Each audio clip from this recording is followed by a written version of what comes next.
ayuda para que podamos encontrar una solución cuando esto nos llegue a afectar o si es que usted está atravesando esta situación en este momento. Cuando estamos bajo una condición psiquiátrica o inclusive bajo un proceso de mucho estrés, de ansiedad, pero yo no sé si se lo quiero comentar a mi jefe.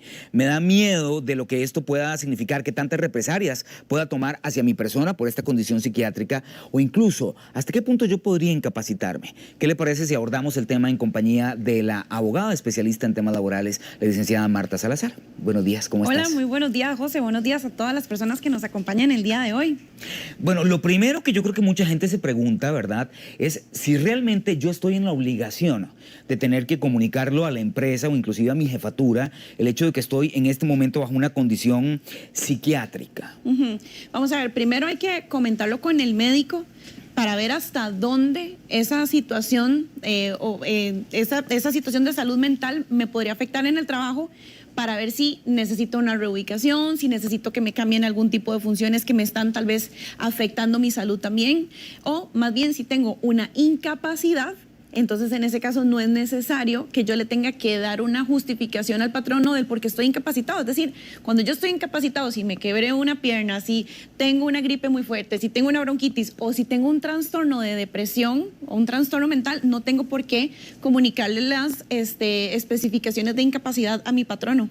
O inclusive podría dejarlo a una línea específica, ¿verdad? Que yo diga, bueno, debido a que estoy en una crisis en este momento donde puedo tener ataques de pánico, empezar con llantos, en una situación que pueda saltar en cualquier momento, que el Departamento de Recursos Humanos lo sepa para saber cómo actuar ante cualquier eventualidad, más yo decirle, quiero que se sepa hasta este nivel solamente. ¿Eso podría manejarlo yo de esa forma? Claro que sí. De hecho, usted podría escoger si le va a comentar a Recursos Humanos y a su jefatura, solamente Recursos Humanos, y en realidad usted ni siquiera debería de pedirles que no comenten este tema porque ya de por sí es información confidencial, pero aún así usted mejor que lo diga y que les advierta que por favor este tema lo manejen con completa discreción y confidencialidad, puesto que lamentablemente ya sabemos que en Costa Rica hay muchas personas que todavía ven como un tabú el tema de un trastorno mental y simplemente caracterizan a la persona como que está loca y simplemente en ese momento tal vez no se siente bien, está enferma, necesita un tratamiento para ya volver a la normalidad, como cualquier otra enfermedad. Y eso efectivamente, María Marta, me trae una consulta que voy a hacer más adelante junto a otra.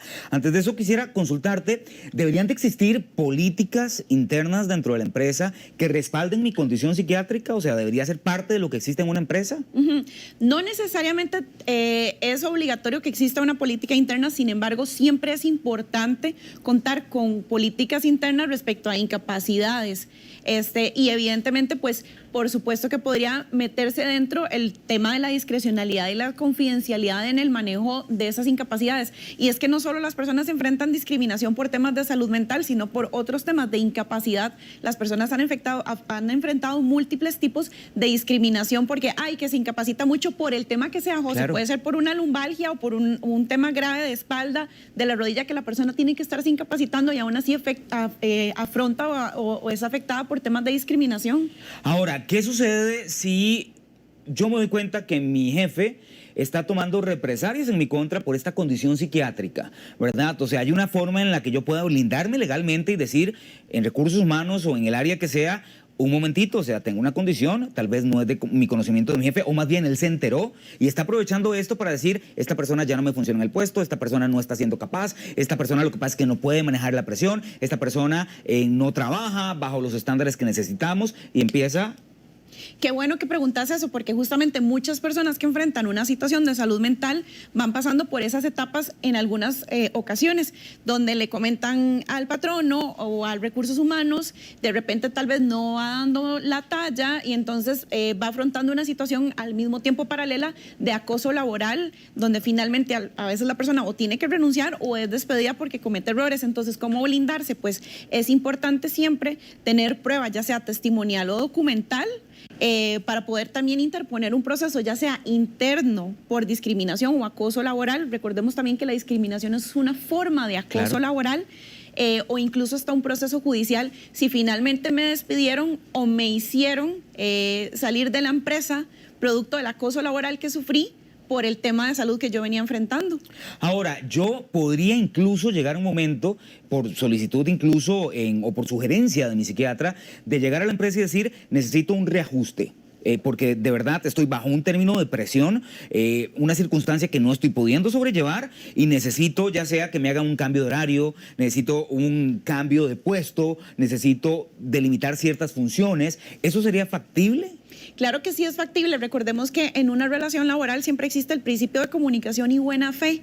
Entonces, perfectamente, si el médico le dice a una persona, mire, usted podría seguir trabajando, no necesariamente le tengo que incapacitar, usted podría seguir trabajando si en su trabajo existe la oportunidad de que le cambien las funciones, o tal vez si es una persona, este es un caso de la vida real, una persona que esté en atención al cliente, pero no puede darle como esa atención a la persona. En este momento, En claro. ese momento, exactamente, porque tal vez no tiene la mejor actitud para poder darle el servicio al cliente que merece, pero puede estar tal vez atrás haciendo otros temas de papelería.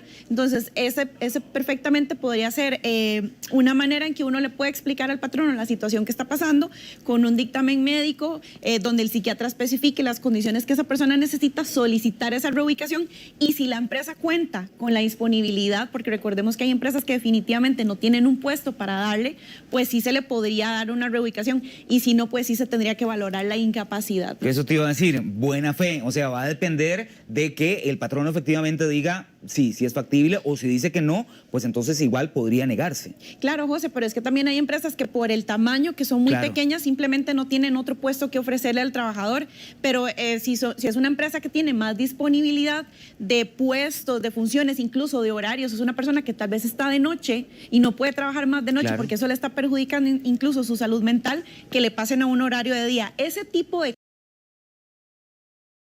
cosas uno las puede solicitar en la empresa, se pueden conversar, se pueden negociar, sí, pero va a depender de las posibilidades de la empresa. Ahora, ¿cuándo yo podría entonces ya pensar en una incapacidad, verdad? Y me imagino que funcionará como cualquier incapacidad a nivel de cualquier tipo de enfermedad. Claro que sí. Primero, el médico es el que va a determinar si la condición de salud que usted presenta va a meritar o no una incapacidad. Por supuesto que usted también puede conversar con el médico y decirle, mire, yo hago estas y estas funciones. Eso también es muy importante, que cuando la persona está con el médico, que le explique bien cuáles son las funciones y si ese puesto que está desempeñando le está ocasionando algún problema, para que entonces busquen si hay que incapacitar o si se puede solicitar la reubicación y que no se vea perjudicado el salario del trabajador por la incapacidad. Y de hecho ahí me surgen otras consultas adicionales con el tema de la incapacidad. Mucha gente lo que le da miedo es decir, me voy a incapacitar. Sabemos que un proceso de una enfermedad mental puede llevar un proceso largo, paulatino, ¿verdad? Claro, o sea, que sí. no son nada sencillos. No es como que yo diga, me incapacito 3 días, como cuando me da una infección respiratoria y listo. Exacto. Son procesos que pueden ser bastante conflictivos en cuanto a tiempo. Y a la gente le da pánico pensar que cuando llegue el patrono simplemente decida prescindir de sus servicios. ¿Qué puede pasar si cuando llego me dicen ya no tiene su puesto? José, lo que usted menciona es muy cierto. Para salir, por ejemplo, de una depresión, de un duelo, tantas cosas que pueden pasar, una ruptura de una relación que conllevan a una depresión, y de repente tal vez salen por ahí fantasmas, qué sé yo, de un trastorno de personalidad, etcétera, de un trastorno de ansiedad que tal vez yo ni siquiera me había dado cuenta que tenía. Entonces esto no se va a curar en un mes, sino que va a ser todo un tratamiento e incluso seguimiento hasta con psicología.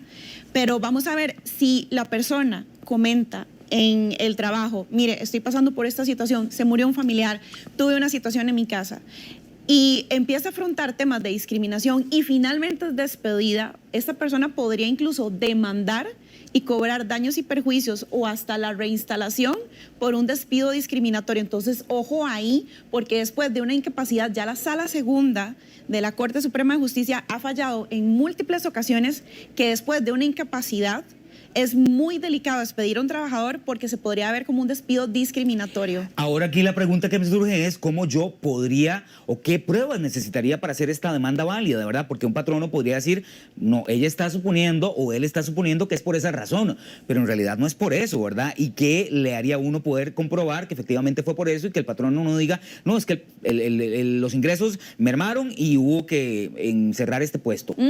Eso ya sería diferente, pero si no hay una razón objetiva que diga, por ejemplo, es que aquí hubo una reestructuración en la empresa porque, qué sé yo, pasó algo y entonces cayeron las empresas, los ingresos de la empresa y entonces tuvimos que realmente despedir no solo a esa persona, sino a varias al mismo tiempo.